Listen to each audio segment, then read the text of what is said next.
Ow. Yeah. I'm a cat. I'm a kitty cat. And I And dance, it dance, is, dance, it's, it's, dance, and it dance, is, dance, it's, dance. it's. That's it. That's the episode. Thank you for joining us. We'll see you next week. Nice. Unfortunately, that's not the episode. We will not be Uh, seeing you next week. we will be seeing them next I mean, week. yes, that is true, but But that is not where the episode ends. We that's have more not to how talk the about. episode ends. Hello. Welcome to this week's episode of the season of Checkup OVA. It's a podcast where we have conversations about video games, anime, and manga. I am Jared, joined as always by Doc, Allie, and Ladyem. Hello. This is episode 191. Yeah.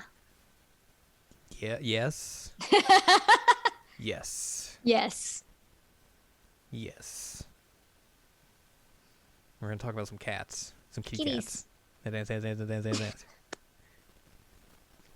Oh no, I snorted.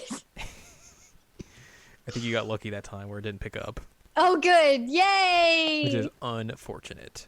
Tragic. Boo. So yeah, we watched a movie. I stumbled across the film that it was recommended to me on something that you may know as Netflix. Boo. Yeah, boo Netflix. And I was like, huh, this looks interesting. I'll watch it. And then I actually listened to some of the voice casts. I'm like, wait a minute. Google the dub cast, and I'm like, oh man, this dub cast is incredible. All right, gonna finish watching the movie. And that's the story of how this happened. This is why this episode's happening right now. I didn't understand when you told me you watched this because I had no idea what this was. And also from the title, I thought you just meant you watched a whisker fall away from one of the kitties and you were very pleased by that. No, that would And be I was just like, sad. what? What are you talking about? I'm so confused. I'm just going to leave this. I was wondering why you didn't respond to me. I was super confused is why. It came out this year though, right? So that might be Yes. why. This film was released on June 18th, 2020 Oh wow, that's real recent. I didn't realize it was that recent. in Japan on Netflix. That would be why. It's a Netflix thing. And then came out, the English dub came out 10 days later due to COVID stuff causing production delays. For the record, none of the whiskers of my cats fell out. Yes, this film is called A Whisker Away, or Nakatai Watashi wa Neko wo Kabaru, or the literal translation of Wanting to Cry, I Pretend to Be a Cat. Better title. Better title. Better title. I agree. Yeah, this dubcast is very good. Yeah. JYB. Yep. We got Keith in there, which oh my god, He does a amazing. great job. He's great job. So good. He's favorite of the the dub cast in this. He did such a killer job. Mm-hmm.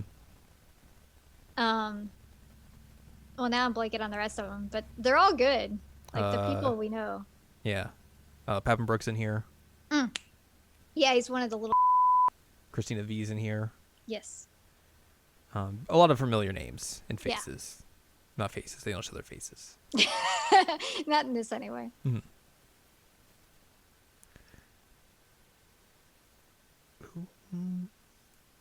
Trying to remember a character now. I'm blanking. I think it's Hinode's friend? Maybe? But someone in the Japanese dub was also played a certain Giorno Giovanna. Whoa! Cool. Giorno's theme plays in the background. Would have made the movie better. Not that the movie's bad, but that would have made the movie better. This dubcast seems pretty good as well. Or the Japanese dubcast seems pretty good as well. That's cool. Yeah. Anybody besides Giorno? The lady who plays Kaoru, the stepmom, was Arena in the original JoJo. Wow. Okay. Sumugi's Japanese voice actress is in here Nice. from K-On! Mm-hmm. I'm highlighting and scrolling No, you're good. to see anything else that pops up that I know. That's some good gets. Mm-hmm.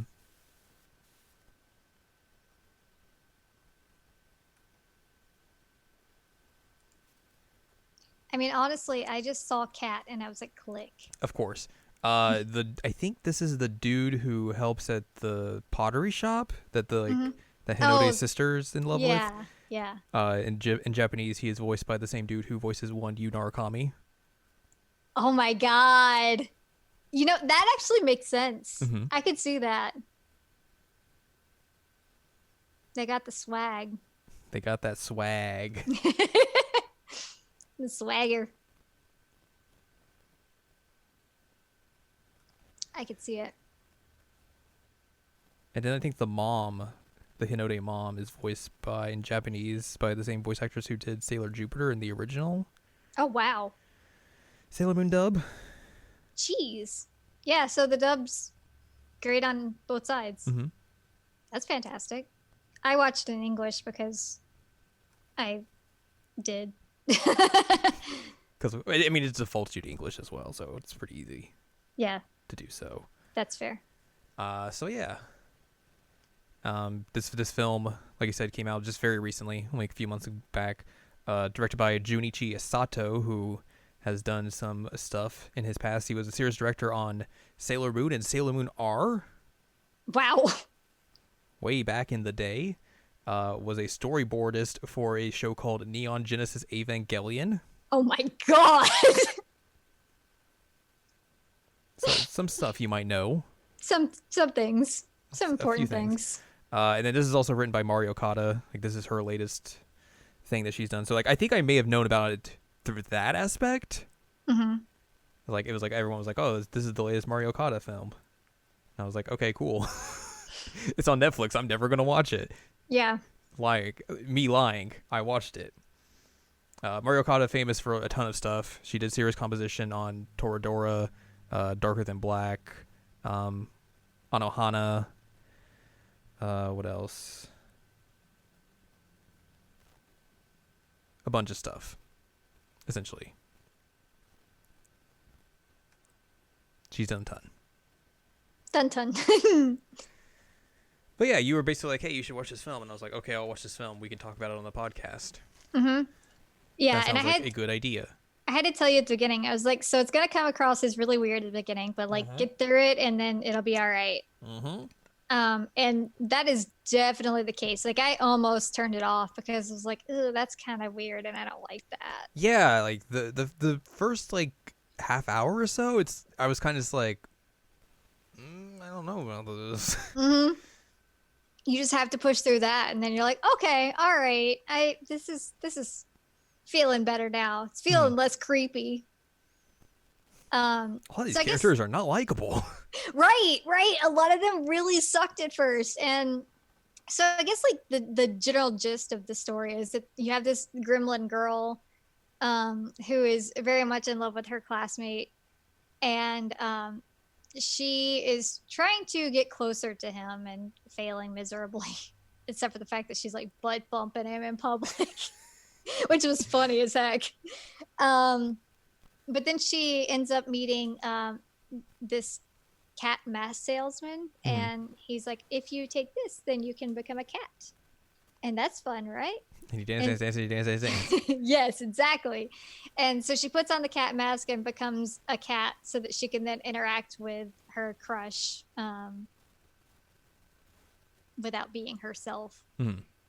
So that's like where we start, like for the general premise of it to that point. It's like, I was very weirded out by the idea of like, she's going to his house and like interrupting very private moments and like his inner thoughts, and he's like pouring himself out to this cat, which like same dude, I feel that.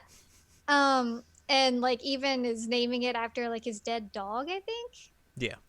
And so like it initially felt a little skeevy. I was like, this feels like a big invasion of privacy. And also like she's very over the top with like trying to show her affection to the point where like you clearly notice that like he's not very recipient.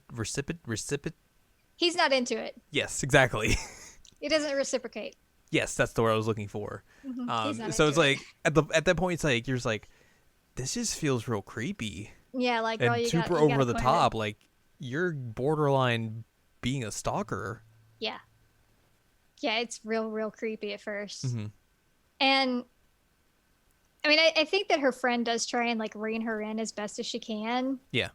but I'm not sure that there's a whole lot of reining in with this kid.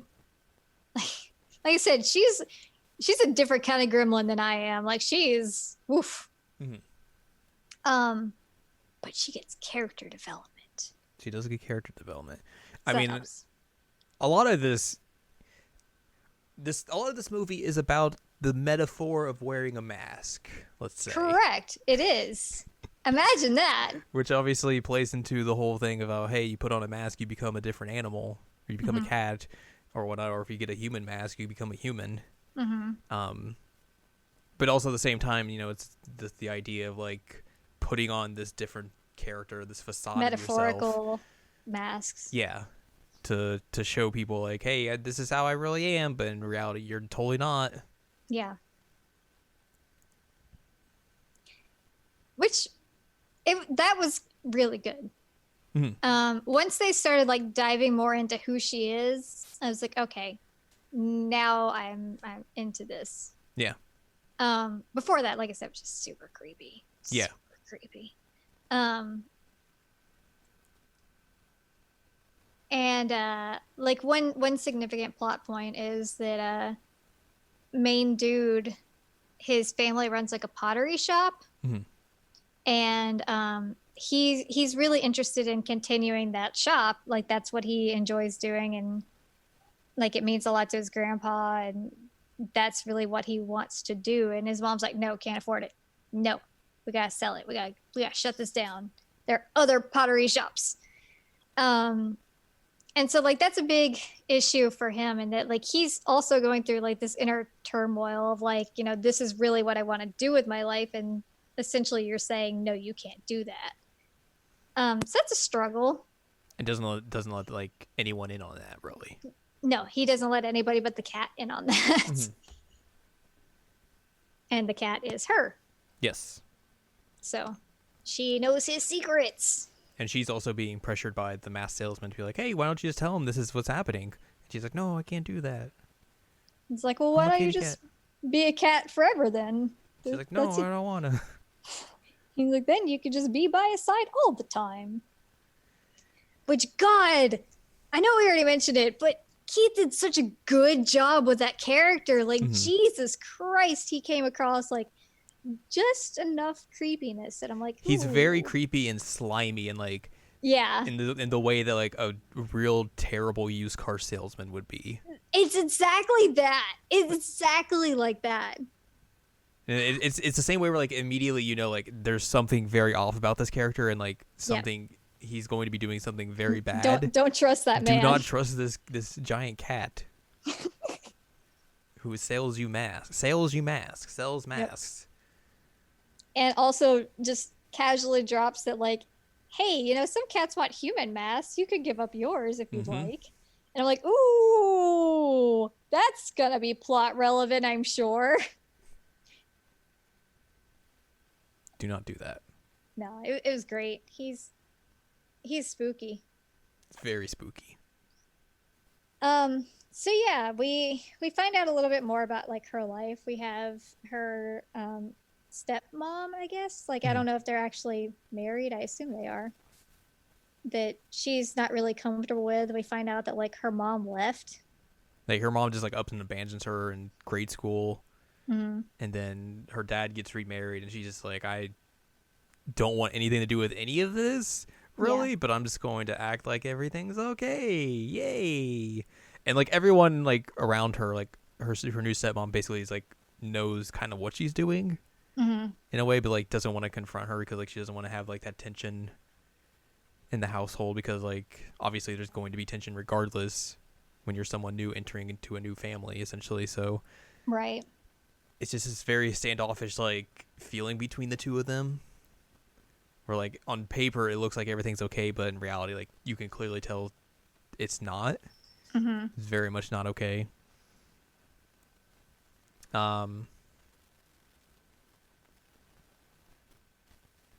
and then at one point they've like her parents find out like she's sneaking out, and they don't know where she's going, and she's like, uh-oh.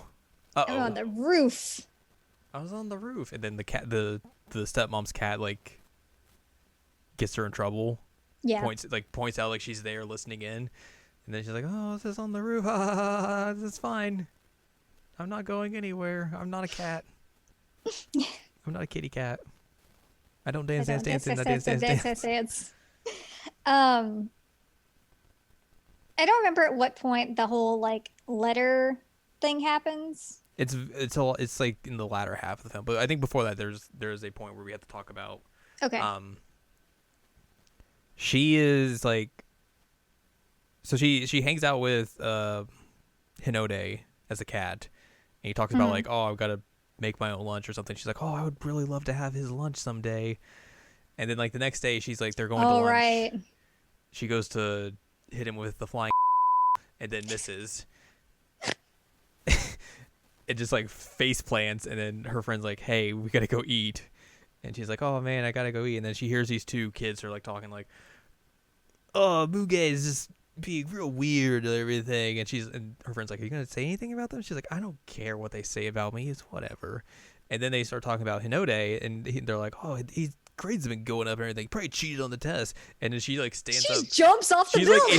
She's like a story above them, stands up on like the railing essentially, and is like, hey, shut the up. And then jumps down at them through a tree. And they're like, what are you doing? At one point she jumps through and she's like, oh, that's easier when I'm a cat. Yeah, she says that, and like she gets up and like her arms are all shaky and like messed up, and she's like, oh god, that sucked. And she's like, hey, stop talking about him. Like, what? You don't even know him. What are you doing? Get out of here. And then he shows up. He shows up and is like, are you okay? You kind of just like jumped off a building. Jumped off a story above. And she's like, oh, I'm fine. Everything's fine. He's like, no, we're going to the nurse. I'm taking you there now. And then she gets to eat lunch with him. She's very happy about it. Yep. Because like he had boiled potatoes, and they reminded her of how her mom used to make them. She yelled out they were very salty, and he's like, what? That's not a compliment. Yeah, it was very weird. She's like standing up on the roof and just yells out to the city that he has salty potatoes. I'm like, all right.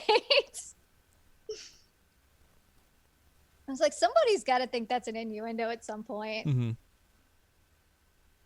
Very weird. But yeah, she professes her love for his salty potatoes. It's true. Which I love potatoes too, so I get that. So yeah, she gets messed up a little bit from that. And then I think later on, Hinode finds out like, oh, they're closing down the pottery shop at his home, and he's real bummed about that. And his grandpa's retiring. He's like, oh, this sucks. This really sucks. And then Muge comes as Taro the cat, and shows up and overhears basically all this. So that's why she like writes the letter and everything, kind of like try and find a way to cheer him up, because she knows all this, but technically shouldn't know all this. Right. Is this also when she technically, like, she accidentally leaves her paw print on the one pottery piece he's making, or is that later? This might be the same time. It's very similar-ish. Yeah. It's some point where he's in the pottery shop making something, and he's, like, lamenting that he's not good enough, and then she just, like, straight up puts her paw in the pottery while it's still wet. It's like, good job. So like the next day she comes to school, and she's very like stern and serious. She goes up to him and is like, hey, I wrote this for you. Please read it. And then the two dudes who she yelled at run up like, oh, what's this? Is it a confession? And then he steals the letter, and then the one dude decides he needs to read it out loud to everyone, while his friend's like, this isn't a good idea. Yeah, maybe don't do that. That's a lie. That's real rude. And then he reads it out loud to everyone, while like avoiding everyone trying to take the letter from him, which apparently he's just a very good avoider because no one could take it from him. Yeah, no kidding. Like, she can jump off of a roof, but she can't get this letter from him. I mean, I feel like at that point you just punch that dude in the face. Right? Just like knock him out. Yeah, just like screw this. Yeah, like, you suck, man. Throw him out the window. I don't know. So yeah, he reads the whole thing. It's basically essentially a confession letter. Yeah. But also like meant to try and help like cheer him up and everything. And then the dude goads Hinode and be like, "Are we gonna accept her confession or anything? What are you gonna do?" And then Does not go as planned. Hinode's just like, "Hey, I hate you." And Mio's Yeah. like, "Oh no, that sucks. I'm gonna leave now. Bye." She's just like crying while smiling the whole Mhm. time. It's real tragic watching her face. Yeah. But yeah, he says that he hates her. Mm-hmm. And she's like, "Well, screw being a human. I don't like this anymore." I think later that night, she basically like the stepmom comes in and is like, "Hey, do we have a problem with each other? Because you keep smiling all the time and it's real weird." And then Muge is like, "Yeah, I have a problem. Like, I hate all of this. Everything sucks. Like, I don't like any of this. That's why I do this. Because I don't want people to think I'm feeling upset all the time. Because I am genuinely just unhappy all the time." And then that causes her to run out. She basically jumps out of her window, but transforms into the kitty cat, so they're unable to find her.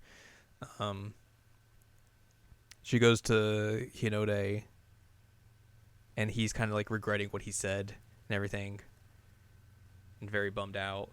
The I like following, when he like does a weird confession to her as a cat. yeah, it's very weird. The next day, like, her parents show up to the school because she hasn't come home yet, and they're like, "Hey, does either of you know to the friend in Hinode? Like, do you guys know where she is or anything?" And they're like, "No, we don't know where she is." And the friend breaks down and is like, "If I knew where she was, I would tell you. Like, I feel like a terrible friend because I don't know where she is or anything." And then she wants to go off and like find her, and Hinode wants to go help, but she's like, "Hey, you're the one who said like you hated her and everything. Like, you're probably kind of the reason why she's gone right now. Like, you have to basically figure out if you actually hate her or not, or what's going on in your mind." Yeah. So like he basically like says like, "Oh, I don't really hate her or anything." And then like the friend is like, if you're gonna say like anything like about liking her or anything, don't say it to me. You gotta say it to her. Yep. Don't let me know. Don't let me know." But they eventually go off and like sneak out of the school and try and find her and look around and see if they can find her. But she's a cat right now, so they can't really do anything. Also, I think at this point is when she's basically been like, "Hey, I'm done being a human." Yeah. So Mass Salesman has come and took her human face. Which I think after like the search for her and him kind of realizing like, oh, I don't hate her. Maybe I actually like have feelings for her. I think that's when he does the cat confession. And she's like, oh, I oh, goofed. oh no. I goofed. Because he like asked her as kitty cat, like, here, sit here. I got to say something to you. And then he's like practicing. Mm-hmm. And she's like, well, I want you to say that to me, but not in this form. She eventually also stops by her house to see like her parents and everything, and then she sees that her mom's there, and then the mom and the stepmom get into a slap fight Yeah, they do. because the mom's like, "Oh, this would have happened if you guys knew anything about her or did all this stuff," and then the stepmom's like, Got her a smartphone. "You got her a smartphone," and the stepmom's like, "Yeah, this wouldn't have happened if you didn't walk out on her so many years ago." The mom's like, "What? Excuse me?" Wapow! And they start slapping each other. And the dad's like, I don't know what to do. Please stop. Ah! And she just like watching this is like, I'm going to leave. Nope. So eventually she learns that like, people are looking out or trying to look for her and everything, and that brings her some comfort. But then eventually it cuts to like her being back, but like something seems off about her. Yeah. And then we see the cat, and it's like, oh wait, someone has her human mask. Someone is being her. Mm-hmm. And like they can approximate, but it's very clear that it's not her. Mm-hmm. Like they realize like, oh, something is very weird about her. It's like she asks Hinode to stay at his house, and he's like, no, what? No, that's real weird. Like everyone just like has the same idea, like she's not the same as when she left, right? Like something weird, really weird has happened. Something has changed in her. So she, as the cat, she tails her human body, who's basically been picking up on like her following her, Mm-hmm. and then she eventually realizes, or like they have a talk with each other, and she realizes that the person who took her body is Kinako, the cat that the stepmom had. Mm-hmm. Who's And been missing? yeah, and her plan is basically like, since I'm nearing the end of my lifespan, I'm going to make the stepmom happy in a way that I probably can as a cat. Mm-hmm. And then eventually, like, she keeps living that life, but then like she sees the stepmom like desperately trying to find the cat and everything, like going out and looking for her, and like realizes like, oh, I actually meant a lot to her as a cat. I done goofed. I done goofed. So Kineko basically makes a kind of like a pact with Muge and is like, hey, let's figure out a way to switch her mask back. Yeah. I'll give you that back, it'll be fine. But they realize time's running out because of the summer festival, the cat village place, the secret island of cats. If you stay too long in the cat form, you'll become a cat for realsies. Mm-hmm. So You die in the game, you die in real life. basically. So Muge basically tails the mask salesman back to the cat island, and then Just like in the sky. It's Yeah. spooky. and then Kinako finds Hinode and is like, hey, so here's really what's going on. Come with me. And he's like, what? Because he doesn't really believe it at first, but then she takes off the mask and like reveals that she's a cat. And he's like, what the heck? and then she's like, yeah, she was that white cat? That was her the whole time. And he's like, oh, oh, oh. I'm sure he has moments of like, oh God, I said this. Oh Mhm. God, I said this. It's Yep. like those memes. It's like I thought about something that I said once in 4th grade and I haven't stopped thinking about it. Like I'm sure he's having like 10,000 of those right now. Most likely. So Kineko basically drags him to the cat island, but he can't see anything because he's not a cat. So she's basically like dragging him along and making him be like, all right, step here, look out for this, don't hit your head. He's like walking in the sky, basically. Like, Yeah. ah! And they hit the giant tree. Yeah, Muge is like running around trying to find the mask salesman, but no one knows where he is or anything. She eventually runs into like one cat that's like, hey, I know what you're talking about, come in here, we can discuss this. And it's like it's a bar for Humans. cats that used to be human.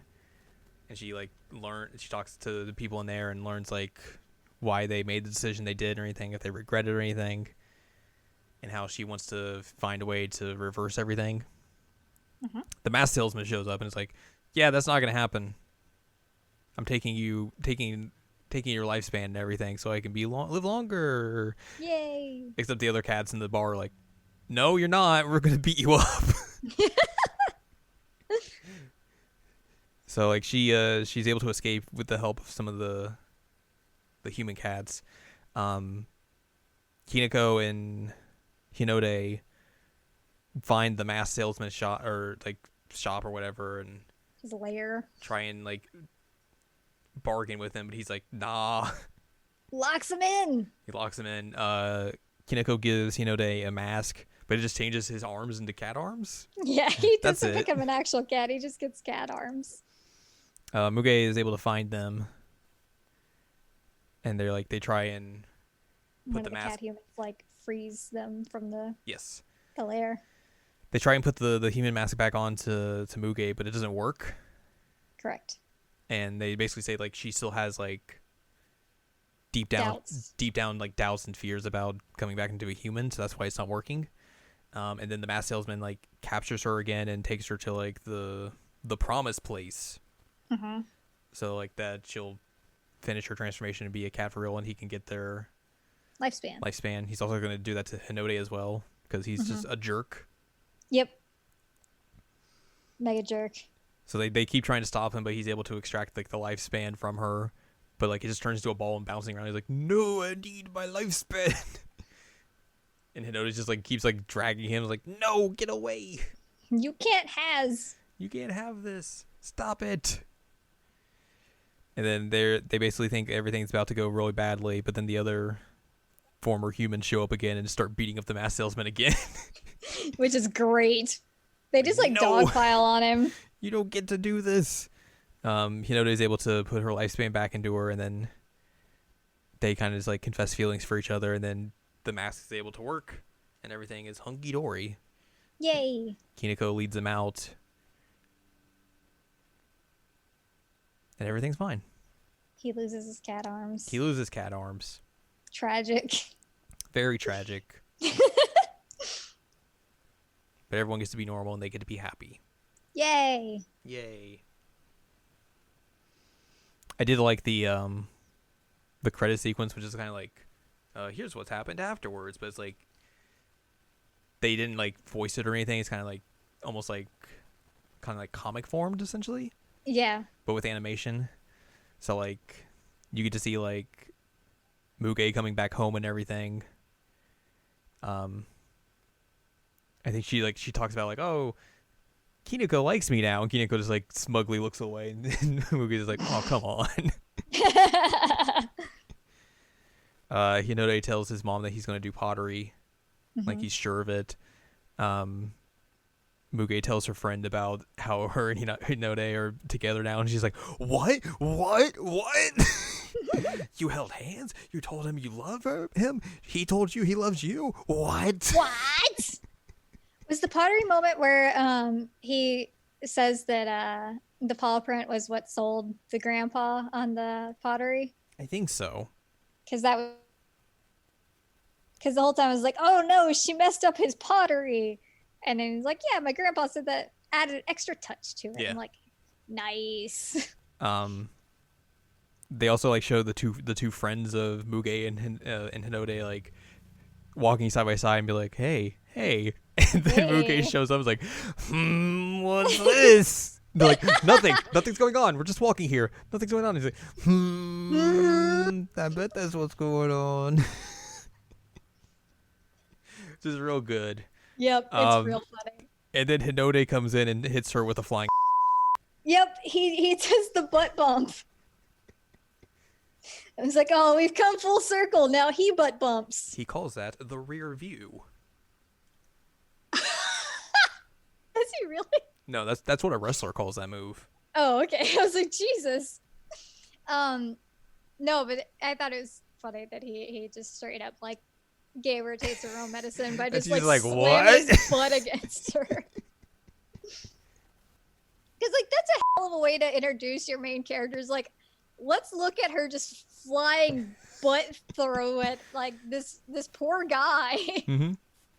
It reminds me of Asuka from Tournament Fighters, and also Princess Peach does the same thing. Like it's that butt throw.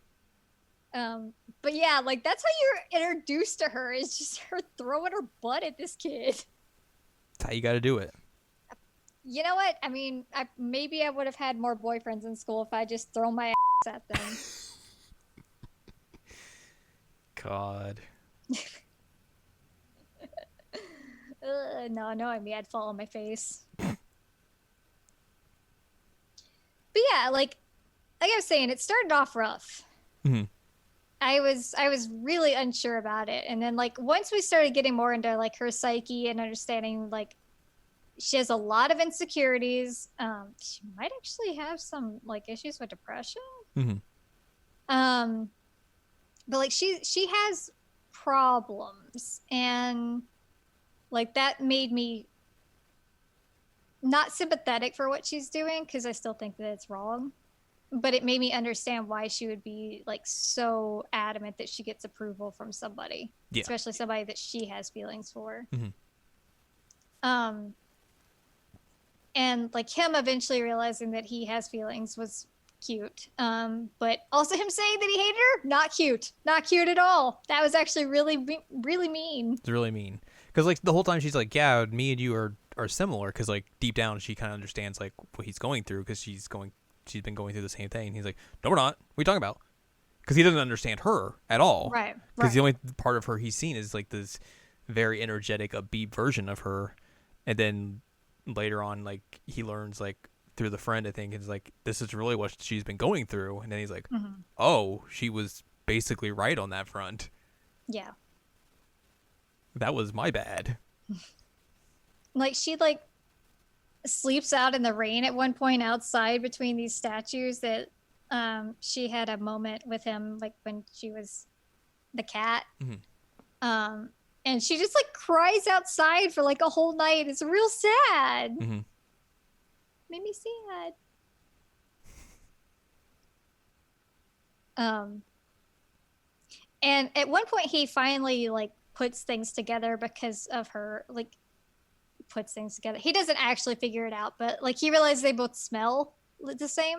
The Yeah, they have cat the and smell of the her. sun. He The keeps smell saying. of the sun, which like don't sniff the sun. That's a bad idea. It's real hot. It's real hot. Also, like sun. I don't know. When people are out in the sun, they smell sweaty. I don't know what that means. But yeah, he mentions it several times that she smells like the sun, and so does the cat. Mm-hmm. But yeah, so there's a lot more like complicatedness happening in terms of these characters than just like, hey, I'm a very energetic girl and like I can't accept rejection from this guy. Like there's a lot more happening here. Mm-hmm. Which is what made me actually give a crap about the movie. Yeah. Because other than that, I was just like, all right, this is kind of weird. I mean, like I like the idea of being able to turn into a kitty. Of course you would.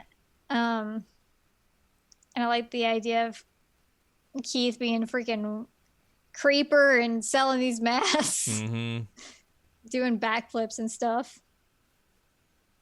But yeah, up until that point, I was like, and then it's like, oh, okay, all right, I see where we're going here. All right, I did not expect the whole Tree City thing. I did not expect that. That came out of left field. But Always expect Tree Cities. always expect Tree Cities and cat arms. Yeah. Always. Yeah. So what'd you think?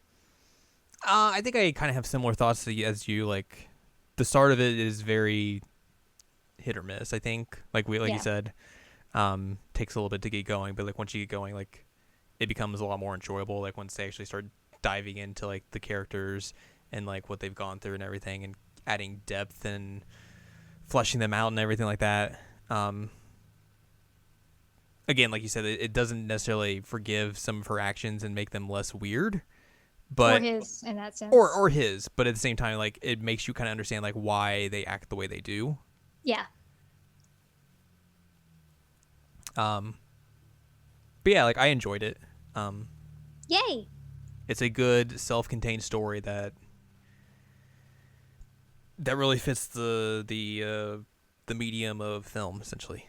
Yeah. I mean, like it tells a complete story, which yay. Mm-hmm. And I mean it's not very long. I don't remember how long it is, but It's like an hour 40. that's not bad. Yeah. So I mean it was just like a way to kill time the other day when I was feeling bad. Yeah. And I was like, I don't think I slept. I don't remember if that was the day I didn't sleep or No, I don't think that was not the day you did. I don't know, maybe it was.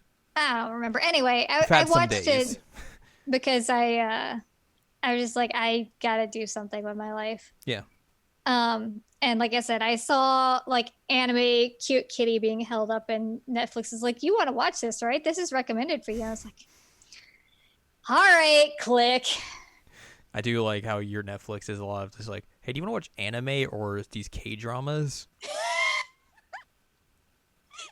Please. I think at some point, like, there's a few documentaries that are like, it's like, hey, do you want to watch Unsolved Mysteries again? I'm like, no, I don't. Like, I liked it the first time, but it was scary. We're going to get you deep into The Last Dance, and you're going to watch all 10 parts of it. I almost actually watched that the other day because it's like, you should. I was curious because I don't know anything about any of that. I know a few people who like legitimately are not into sports at all. Mm-hmm. Only know Michael Jordan just because of like Space Jam. And also like he was a name in the 90s, and watched all of that documentary and totally enjoyed it. I almost said legit, like I had it up. Can we do a Netflix party where we just watch The Last Dance? Because I would totally watch that documentary again. I don't know that I have Netflix Party. Do I have Netflix Party? I don't know, but if we did, if that's the thing, account. if that's the thing, I would do that because I would be down to watch that and count the times Michael Jordan took it personally. Took it personally. I think that's part of why I was about to watch this because I wanted to know what all he took personally. There was almost a I almost took a quote from him from The Last Dance and put it in that very last piece I wrote for One Shining Moment. Oh my god, really? Mm-hmm. What was it? It's like it's the end of like episode 7, spoilers, but like it's him kind of like talking about like his passion for winning and everything, and like why he was the way he was, Mm-hmm. and like he's kind of like talking about like, people are gonna watch this and think I'm like this tyrant or this demon or anything or something like that, but he's like, I wanted to win, and I also wanted like to put the team in that same mold of winning as I am, and he gets like real emotional and like talks about like, this is just the way I am, this is how I do things. If you don't want to play like that, don't play like that. And like that was going to be the quote Mm-hmm. essentially to put in there, but like I just couldn't find a good way to fit Break it it in. in. But like yeah, like I very much like waffled putting that in there because like I felt Oh like it man. kind of would fit with what that piece was going for. Yeah, I But could see that. but yeah, we should watch The Last Dance. Man. Let's talk about it for a sec, OVA. You know what? We've broken the rules before. It's our podcast. We can do whatever we want. We make Yeah, the rules. We can also break them. I still need you to get you to watch Abyss. But yeah, my Netflix is all just like, hey, here's some anime and some K It's also like the drama. first time I've used Netflix in like 3 years, so I'm just like, this is weird. Every time I highlight something, it starts auto playing, and I'm like, stop. Yeah, What are you doing? it does do that. The anyway, now you know the Al experience of It's Netflix, true. which is why I specifically like use mine. Don't go on anyone else's. Well, of course. Well, because like if I went on my brother once and I watched, I think it was like Rainbow Bright or something like that, and then it just ruined his recommendations. So I'm like, I'm so sorry, so sorry. So, like mine is just, yeah, that's what you'd expect. I was not surprised at all by any of it.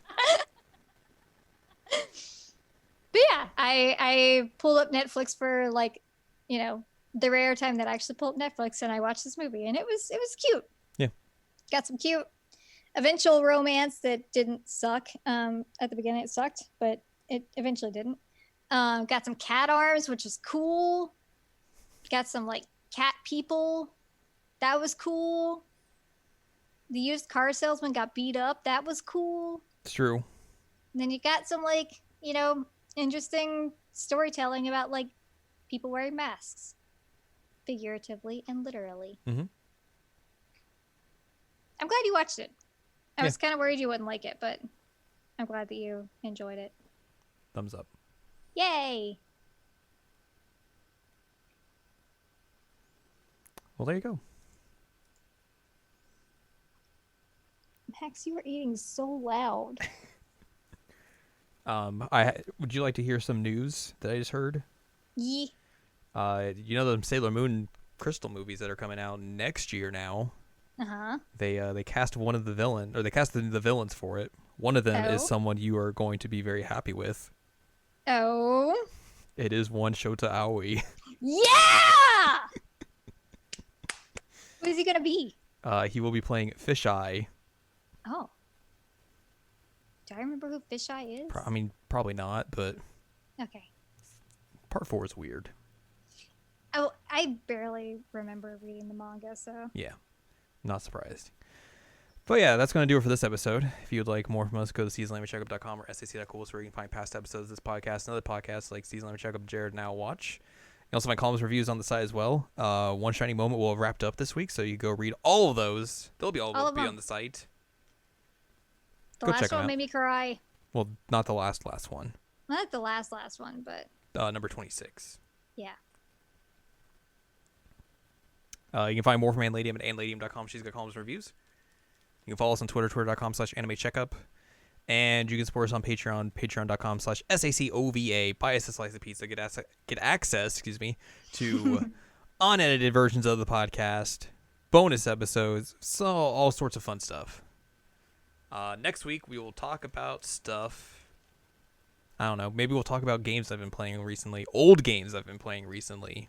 Ooh. Games I've already played that I'm playing again. Ooh. Who knows? Or we'll talk about something else. Who knows? We'll see. Shark Shoulders. I literally just did that.